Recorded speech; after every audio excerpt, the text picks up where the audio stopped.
ప్రభుత్వ భూములకు రక్షణ లేకుండా పోయింది. వేల కోట్ల రూపాయల భూములను ప్రైవేటు సంస్థలకు కారు చౌకగా కట్టబెడుతున్నారు. భూములను కాపాడాల్సిన ప్రభుత్వమే ఇష్టారాజ్యంగా అమ్మేస్తుంటే ఇక వాటిని కాపాడాల్సింది ఎవరు? విశాఖపట్నం భూభాగోతంపై ప్రైమ్ 9 న్యూస్ స్పెషల్ ఫోకస్.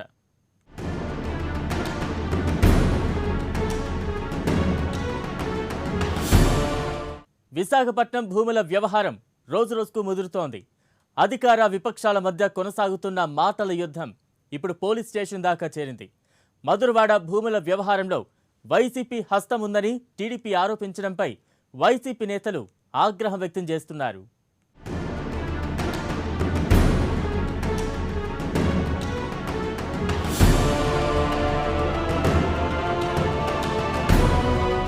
విశాఖపట్నంలోని మధురవాడ ఎన్సీసీ భూముల వ్యవహారంపై టీడీపీ నేతలు ఆందోళనకు దిగడాన్ని వైసీపీ నేతలు జీర్ణించుకోలేకపోతున్నారు.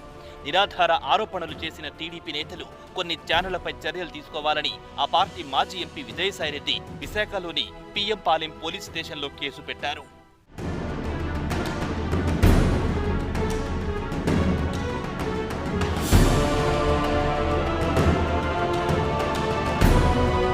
రాష్ట్రంలో ఎక్కడ అన్యాయం జరిగినా అది వైసీపీ పార్టీనే చేసినట్టు టీడీపీ నేతలు కొన్ని ఛానళ్లు ఆరోపిస్తున్నాయని విజయసాయిరెడ్డి ఆగ్రహం వ్యక్తం చేశారు.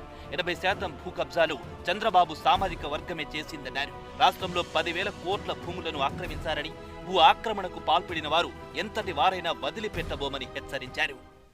అప్పట్లో సీఎంగా ఉన్నటువంటి చంద్రబాబు నాయుడు 121 జీవో 121 MAUD 10/3/2019లో ఒక జీవో ఇష్యూ చేయడం జరిగింది. 121 జీవోని ఎగ్జిక్యూషన్ ఆఫ్ జీపీఏ అంటే రిజిస్ట్రేషన్ అవసరం లేదు, ఎన్సీసీ వాళ్ళు జీపీఆర్ తీసుకోవచ్చు అన్నటువంటి రెజల్యూషన్ని క్యాబినెట్లో పెట్టి ఎంత డబ్బులు తీసుకున్నాడో ఎన్సీసీ దగ్గర మనకైతే తెలియదు.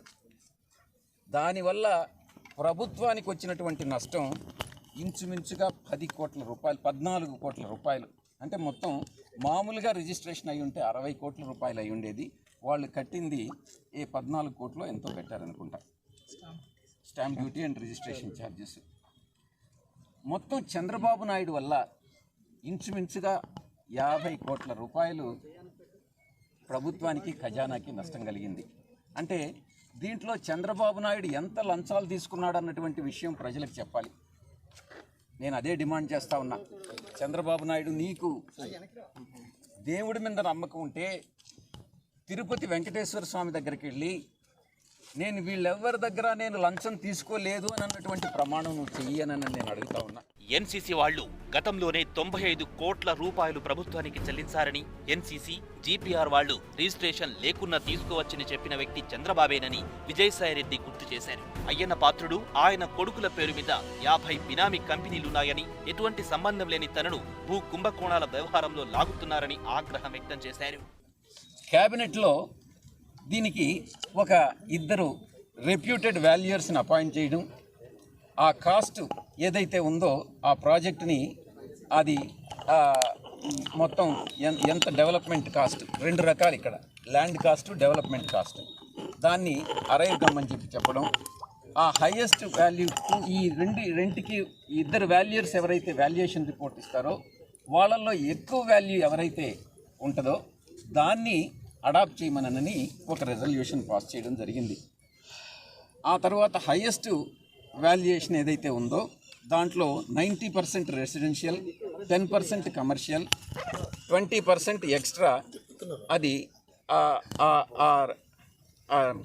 ఆ యొక్క యాడెడ్, అంటే దాని వాల్యూకి ఒక 20% యాడ్ చేసి ఇవ్వాల్సిందిగా నిర్ణయం తీసుకోవడం జరిగింది.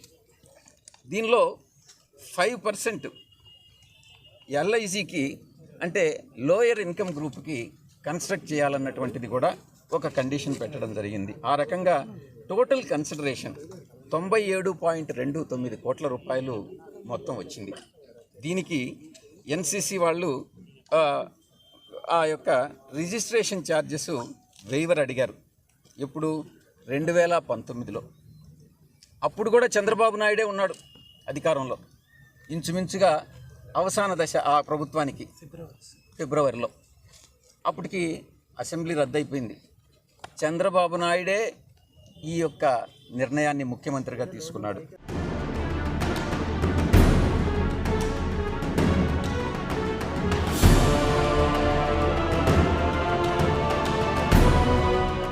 అసలేంటి విశాఖపట్నం భూ వివాదం? ప్రతిపక్షాలు అధికార పార్టీ నేతలనే ఎందుకు టార్గెట్ చేశాయి? మధురవాడ భూములను ఎన్సీసీకి అప్పనంగా అప్పగించడంలో వైసీపీ నేతల పాత్ర ఎంత? ఎన్ని ఎకరాల భూమిని బొక్కేశారు? దీని వెనుక ఉన్న భూ బకాసురులు ఎవరు?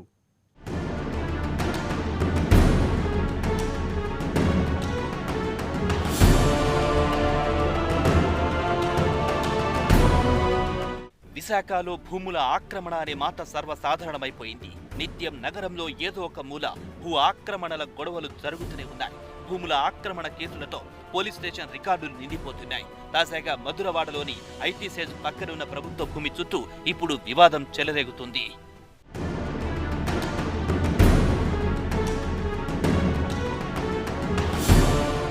ఆసియాలోనే అత్యంత వేగంగా అభివృద్ధి చెందుతున్న నగరాలలో విశాఖపట్నం ఒకటి.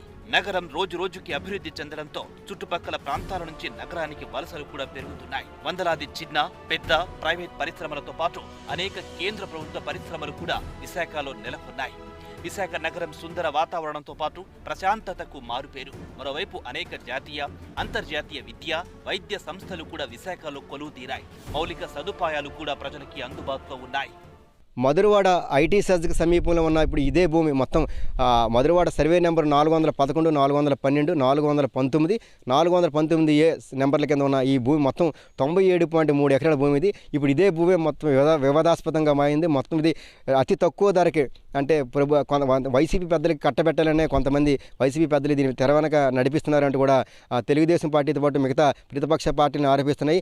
1500 కోట్లు విలువ చేసే ఈ భూమిని కేవలం 200 కోట్లకే వైసీపీకి సంబంధించిన పెద్దలు దీన్ని కాజేశారంటూ కూడా టీడీపీ ఆరోపిస్తుంది. దీనికి సంబంధించి కూడా ఇప్పుడు ప్రస్తుతం అయితే ఇక్కడ రాష్ట్రంలో ఇది హాట్ టాపిక్గా మారింది.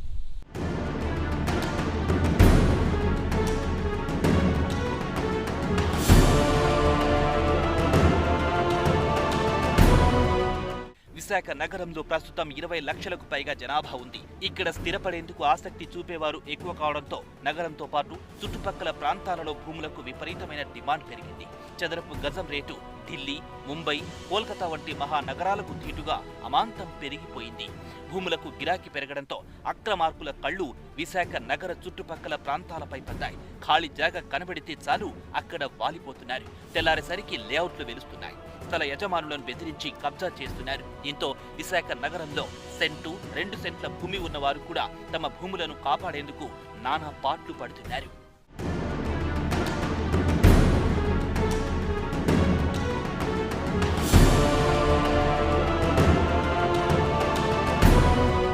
మధురవాడ సర్వే నెంబర్ 411, 412, 419, 419 క్లాస్ 3లలో ఉన్న 97 ఎకరాల భూములపై పెద్ద దుమారమే చెలరేగుతోంది.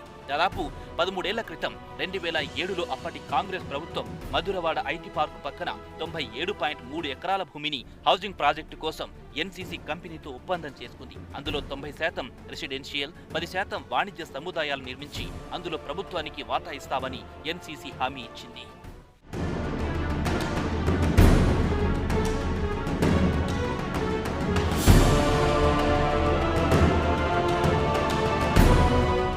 ఈ ఒప్పందంలో భాగంగా ఎకరాకు 93.2 లక్షలు ప్రభుత్వానికి చెల్లించింది. కానీ వివిధ కారణాలు చూపి ఎన్సీసీ కంపెనీ హౌసింగ్ ప్రాజెక్టును ప్రారంభించలేదు. ఇంతలో విజిలెన్స్ విభాగం ఇచ్చిన నివేదికతో ఎన్సీసీ కంపెనీతో అప్పటి ప్రభుత్వం కుదుర్చుకున్న ఒప్పందాన్ని రద్దు చేసుకుంది. దీంతో ఎన్సీసీ కంపెనీ కోర్టును ఆశ్రయించింది. ఓవైపు కోర్టులో కేసు కొనసాగుతున్న సమయంలోనే ఎన్సీసీకి రాష్ట్ర ప్రభుత్వానికి మధ్య అనేకసార్లు చర్చలు జరిగాయి. చివరికి 2019వ సంవత్సరంలో అప్పటి ముఖ్యమంత్రి చంద్రబాబు నాయుడుతో ఎన్సీసీ కంపెనీ 3 అంశాలతో ముందుకొచ్చింది. భూమిని తమ పేరును రిజిస్ట్రేషన్ చేస్తే కోర్టు కేసు వెనక్కి తీసుకుంటామని ఎన్సీసీ స్పష్టం చేసింది. టీడీపీ ప్రభుత్వం నిర్ణయం తీసుకునే లోపే ఎన్నికలొచ్చాయి. టీడీపీ ప్రభుత్వం ఎన్నికల్లో ఓడిపోయింది.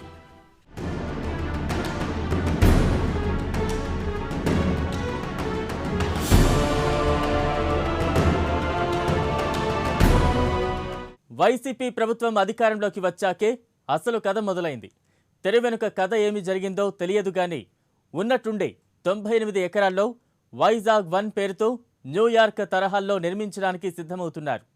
విల్లాలు, ప్లాట్లు నిర్మించి అమ్మడానికి మార్కెటింగ్ మొదలుపెట్టారు.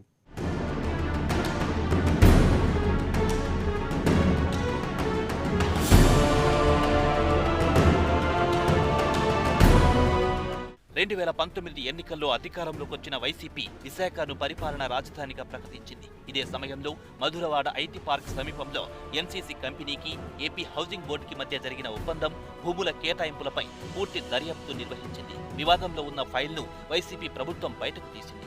తెర వెనుక ఏం జరిగిందో తెలియదు కానీ సుమారు 98 ఎకరాల భూమిలోని తుప్పలను జగన్మోహన్ రెడ్డి ప్రభుత్వం చదును చేయించింది. 30 అడుగుల తార్ రోడ్డును కూడా నిర్మించింది. అందులో వైజాగ్ 1 పేరుతో న్యూయార్క్ తరహాలో సిటీ నిర్మాణం, విల్లాలు, ప్లాట్లను ఏర్పాటు చేయించి విక్రయించేందుకు మార్కెటింగ్ ప్రారంభించింది.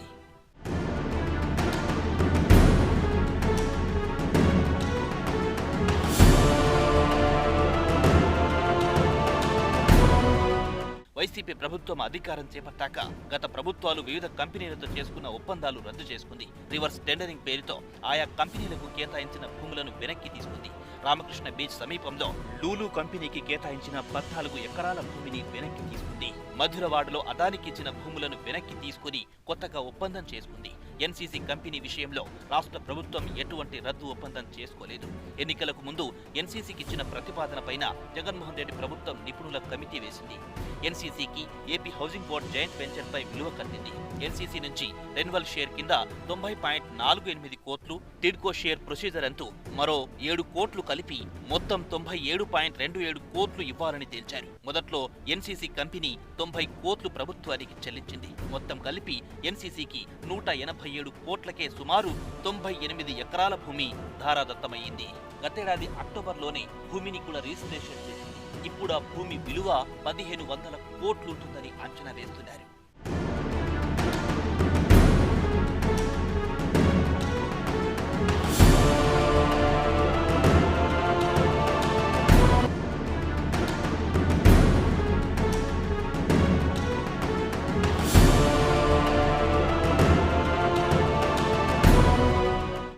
అసలు ఈ డీల్ అడ్డగోలుగా జరుగుతుందనేది ప్రతిపక్షాల ఆరోపణ. ప్రభుత్వం నుంచి 187 కోట్లకే తీసుకున్న ఎన్సీసీ సంస్థ ఆ సంస్థలో విల్లాలు కట్టి లాభాలు ఆర్జించాలి. లేదంటే మార్కెట్ రేటుకు అటు ఇటుగా ధర కట్టి అమ్ముకోవాలి. కానీ ఎన్సీసీ సంస్థ అలా చేయలేదు. ఈ మధ్యనే బెంగళూరుకు చెందిన జీఆర్పీఎల్ అనే సంస్థకు ఈ ప్రాజెక్టును 200 కోట్లకు విక్రయిస్తున్నట్లు మార్చి నెల చివరన ప్రకటించింది. ఇక్కడే ప్రతిపక్షాలు అనేక అనుమానాలు వ్యక్తం చేస్తున్నాయి. మధురవాడ ఐటీ పార్క్ సమీపంలో గజం స్థలం బహిరంగ మార్కెట్లో 45,000కు పైన ధర పలుకుతోంది. అంటే ఎకరా భూమి అక్కడ ప్రస్తుతం 20 కోట్లకు పైగా ఉంటుంది. ఆ విధంగా 97.3 ఎకరాల భూమి 1500 కోట్లకు పైగానే ఉంటుంది. ఈ స్థలానికి ఆనుకుని 30 అడుగుల రోడ్డు, ఎదురుగా సముద్రం, 5 నిమిషాల్లో జాతీయ రహదారిని చేరుకునే మార్గం, అత్యంత విలువైన స్థలం కనుకని కొంతమంది వైసీపీ నాయకులు ఎన్సీసీ నుంచి ఎటువంటి అనుభవం లేని జీఆర్పీఎల్ అనే బోగస్ కంపెనీ పేరుతో అతి తక్కువ రేటుకు కబ్జా చేశారని టీడీపీ, వామపక్షాలు ఆరోపిస్తున్నాయి.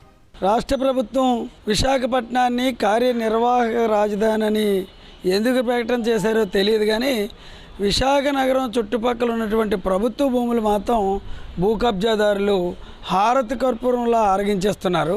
బెంగళూరులో ఉన్నటువంటి ప్రైవేట్ కంపెనీలు దీని వెనకాతలు ఎవరుంటారు అనేది ఆంధ్ర రాష్ట్ర ప్రజలు కాదు, భారతదేశంలో ప్రజలు కాదు, ప్రపంచంలోని ప్రజలందరికీ ఇట్టే అర్థమైపోతుంది బెంగళూరు కంపెనీలు అనగానే. గతంలో ఇంతకుముందు బినామీ పేర్లు ఏ కంపెనీలు అయితే ఉన్నాయో అటువంటి కంపెనీకి వెంటనే 200 కోట్లకి ఇవ్వడం అంటే ఖచ్చితంగా చేతులు మారాయి, ప్రజల ధనం, ప్రభుత్వ ధనం దోచుకుతున్నారనేది స్పష్టమవుతుంది.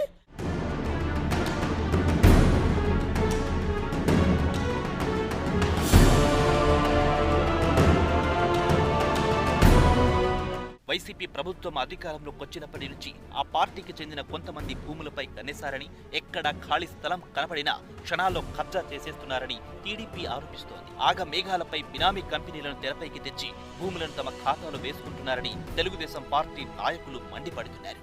విశాఖపట్నం రాజధానిగా అభివృద్ధి అవుతుందని చెప్పేసి జగన్మోహన్ రెడ్డి గారు చెప్తున్నారు. 3 రాజధానులకే నేను కట్టబడున్నాను, పరిపాలనా రాజధాని విశాఖపట్నంలో ఉంటుంది, దీన్ని పకడ్బందీగా అమలు చేస్తున్నానని ఒకటి 10 సార్లు చెప్తున్నారు. ఈ నేపథ్యంలో విశాఖపట్నం జిల్లాలు కూడా విభజించిన తర్వాత విశాఖపట్నం అనేది చాలా చిన్న జిల్లాగా అవతరించింది. ఈ రోజున విశాఖపట్నంలో ఐటీ సజ్జల కోసం లేదంటే ప్రభుత్వ అవసరాల కోసం భూములు అనేవి కొరత అనేది ఏర్పడింది. ఒకప్పుడు విశాఖపట్నంలో ఎవరికి కావాలన్నా భూములు కంపెనీలకు కానీ లేదంటే ఇతరత్ర ప్రైవేట్ ఇండస్ట్రీస్కి కానీ అన్నిటికీ ఇచ్చేవారు. ఈ రోజున ప్రభుత్వ భూములే కొరవవుతున్నటువంటి పరిస్థితి ఏర్పడుతుంది. అందులో భాగంగానే మధురవాడలో ఐటీ సజ్జ కింద ఉన్నటువంటి భూమి ఏదైతే ఉందో దాదాపు 98 ఎకరాల భూమిని ఈ భూమిని 2005లో విక్రయించాం, మేము కొనుగోలు చేసామని చెప్పి ఎన్సీసీ సంస్థ చెప్తుంది. ఇప్పుడు దాన్ని అతి తవగ్గా కొట్టేసి కేవలం 197 కోట్లకి దాన్ని ఈ రోజున వేరే కంపెనీకి దాన్ని కొనుగోలు చేసినట్టుగా ఇంకో ఇన్ఫ్రాస్ట్రక్చర్ బెంగళూరుకి చెందినటువంటి ఇంకో కంపెనీకి అప్పచెప్తా, సింగపూర్ కంపెనీకి అప్పచెప్తున్నాం అని చెప్పేసి జగన్మోహన్ రెడ్డి అనుయాయులుగా ఉండేవాళ్ళు, విజయసాయి రెడ్డి గారికి అనుయాయులుగా ఉండే బినామీ కంపెనీలకి ఈ భూములన్నీ కూడా ఈ 100 ఎకరాలని దారాదత్తం చేస్తున్నారనేది స్పష్టంగా అర్థమవుతుంది.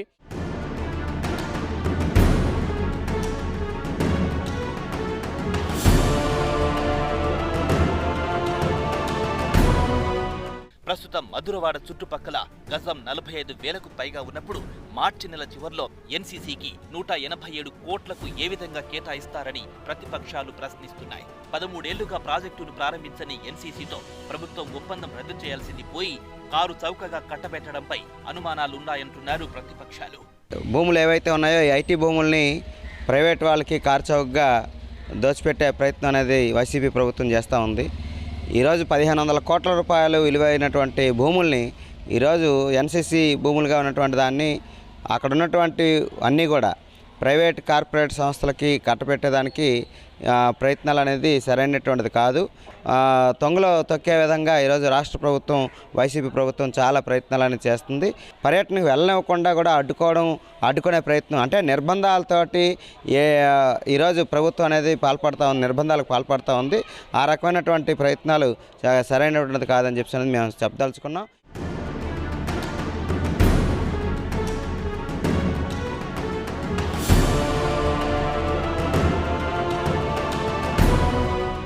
రాష్ట్ర ప్రభుత్వం తమకు కేటాయించిన భూములను ఎన్సీసీ నెల రోజులు కూడా తిరగకుండానే బెంగళూరుకి చెందిన జీఆర్పీఎల్ కంపెనీకి లాభాలను వదులుకొని ఎందుకు అమ్ముకుంటుందని ప్రతిపక్షాలు ప్రశ్నిస్తున్నాయి. ఎన్సీసీ కంపెనీ వాళ్లను బెదిరించి కొంతమంది ప్రభుత్వ పెద్దలు తమ బోగస్ కంపెనీకి బదలాయించుకున్నారని ఆరోపిస్తున్నారు. గత 3 సంవత్సరాల కాలంలో మీరు చూశారు అనేక స్కామ్లు జరిగినాయి. ఈరోజు సుమారు 2,000 కోట్ల స్కామ్ ఇది.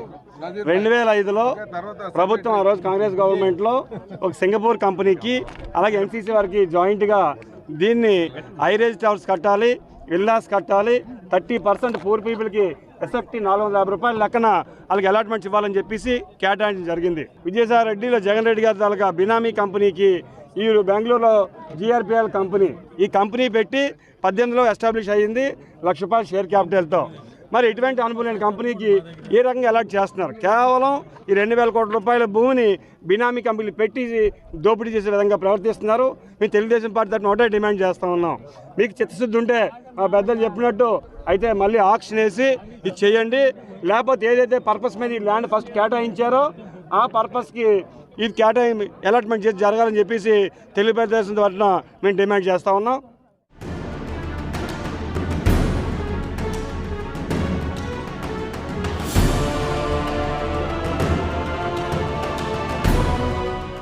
ఎన్సీసీకి వైసీపీకి చెందిన కొంతమంది పెద్దల మధ్య చీకటి ఒప్పందం జరిగిందని వామపక్షాలు ఆరోపిస్తున్నాయి. లేకపోతే ఉన్నట్టుండి ఎన్సీసీ కంపెనీపై ప్రభుత్వానికి ఎందుకంత ప్రేమ పుట్టుకొచ్చిందని ప్రశ్నిస్తున్నాయి. ఇందులో ఖచ్చితంగా 1,000 కోట్ల విలువైన భూ కుంభకోణం జరిగిందని లెఫ్ట్ పార్టీలు అంటున్నాయి. ఎన్సీసీకి ప్రభుత్వానికి అదే సమయంలో ఎన్సీసీకి జీఆర్పీఎల్ కంపెనీకి మధ్య జరిగిన ఒప్పందాలను బయటపెట్టాలని డిమాండ్ చేస్తున్నాయి.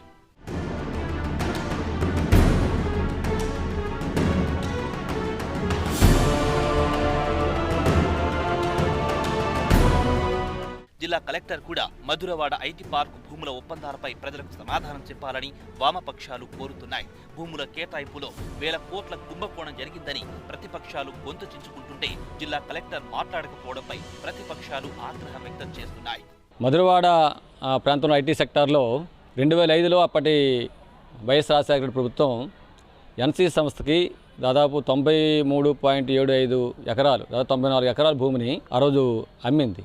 అందులో ఈ ఎన్సీసీ సంస్థ విల్లాలు, ఐటీ పార్కు, అలాగే బిల్డింగ్స్ ఈ కట్టాలి, దీన్ని డెవలప్ చేయాలి. డెవలప్ చేయగా వచ్చినటువంటి ఆదాయం లాభాల్లో 3 నుంచి 4% వరకు ఆంధ్రప్రదేశ్ హౌసింగ్ బోర్డుకి, హౌసింగ్ కార్పొరేషన్కి ఇవ్వాలని చెప్పినది అగ్రిమెంట్. ఎన్సీ సంస్థ చేసింది ఏంటంటే సింగపూర్ సంస్థ ఒప్పందం కుదుర్చుకుంది దీన్ని డెవలప్మెంట్ చేయడం కోసం. వారు కూడా 75 కోట్లు దాని మీద పెట్టుబడి పెట్టారు. ఈరోజు ఎన్సీసీ నుంచి ఇది కొనుగోలు చేసే కార్యక్రమం 200 కోట్లు కొనుగోలు చేసే కార్యక్రమానికి పూనుకుందని చెప్పారు విజయసాయి రెడ్డి గారు. అయితే విషయం ఏంటంటే గతంకి ఇప్పటికి భూముల విలువ బాగా పెరిగిపోయాయి. సిపిఎం పార్టీకి మేము డిమాండ్ చేస్తుంది ఏంటంటే జిల్లా కలెక్టర్ గారు వెంటనే జోక్యం చేసుకొని సమగ్ర విచారణ జరిపించి వాస్తవాలు ఏంటనే విషయాన్ని ప్రజల ముందు ఉంచాలి.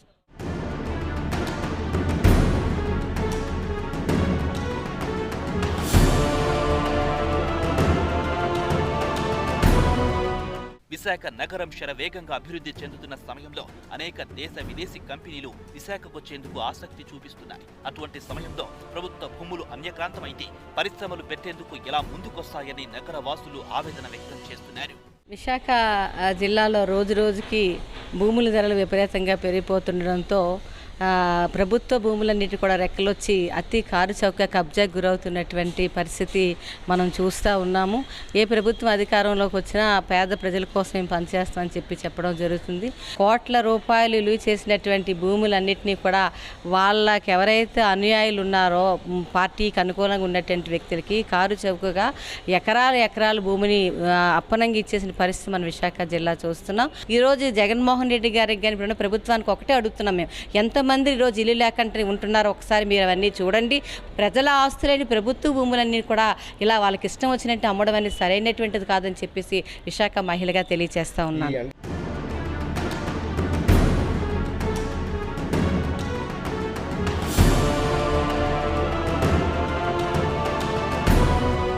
సర్వే నెంబర్ 411, 412, 419, 419 క్లాస్ 3 భూములపై ప్రతిపక్షాలు ఆందోళన చేస్తున్నా ముఖ్యమంత్రి పెదవి విప్పకపోవడంపై నగర వాసులతో పాటు ప్రతిపక్షాలు ఆగ్రహం వ్యక్తం చేస్తున్నాయి. మొత్తం ఒప్పందాలు రద్దు చేసి మళ్లీ వేలం వేయాలని డిమాండ్ చేస్తున్నారు. విశాఖ మధురవాడ ఐటీ సెజ్లో ఎన్సీసీకి కట్టబెట్టిన 97.3 ఎకరాల భూమి ఇప్పుడు వివాదాస్పదంగా మారింది. గత 2007 సంవత్సరంలో ఎన్సీసీ తన అనుబంధ సంస్థ అయిన నాగార్జున వైజాగ్ ఇన్ఫ్రా ప్రాజెక్ట్ కంపెనీకి ఈ భూమితో అప్పుడు ప్రాజెక్ట్ ప్రారంభిస్తామని చెప్పి కూడా అప్పుడు ప్రాజెక్ట్ ప్రారంభించడం జరిగింది. మొత్తం 97.3 ఎకరాలు ఉన్న ఈ స్థలంలో అంటే హౌసింగ్ బోర్డు, రాష్ట్ర ప్రభుత్వానికి చెందిన రాష్ట్ర హౌసింగ్ బోర్డుతో పాటు ఎన్సీసీ కంపెనీ కూడా ఇక్కడ ఒక హౌసింగ్ బోర్డుని డెవలప్ చేస్తాం. అందులో 90% ఎన్సీసీ కంపెనీకి, మిగతా 10% కూడా ప్రభుత్వానికి ఇవ్వాలి, అంటే వాణిజ్యపరమైన అవసరాల కోసం ప్రభుత్వానికి కేటాయించాలని చెప్పి ఆ రోజు ఏదైతే హౌసింగ్ బోర్డుకి ఎన్సీసీ కంపెనీకి మధ్య ఒప్పందం జరిగింది. కానీ 2007 సంవత్సరంలో ఇది 97.3 ఎకరాలు ఉన్న ఈ భూమికి అప్పుడు సంబంధించి ఎకరానికి 83.3 లక్షలకి ఇది ఎకరానికి అప్పుడు రాష్ట్ర ప్రభుత్వం 2007 సంవత్సరంలో ఎన్సీసీ కంపెనీకి కట్టబెట్టడం జరిగింది. 16% ఇస్తామని చెప్పారు ఎన్సీసీ కంపెనీ చెప్పింది.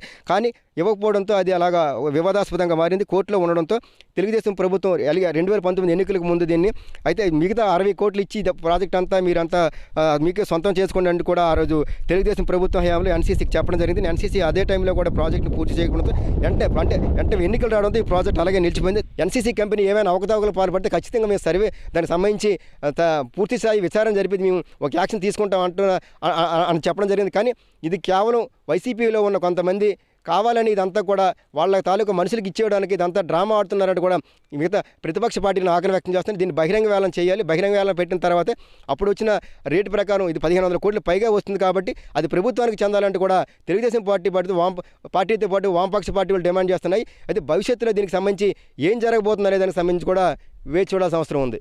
ఈ రీజన్ స్వామితో రాము, ప్రైమ్ లైన్ న్యూస్, విశాఖపట్నం.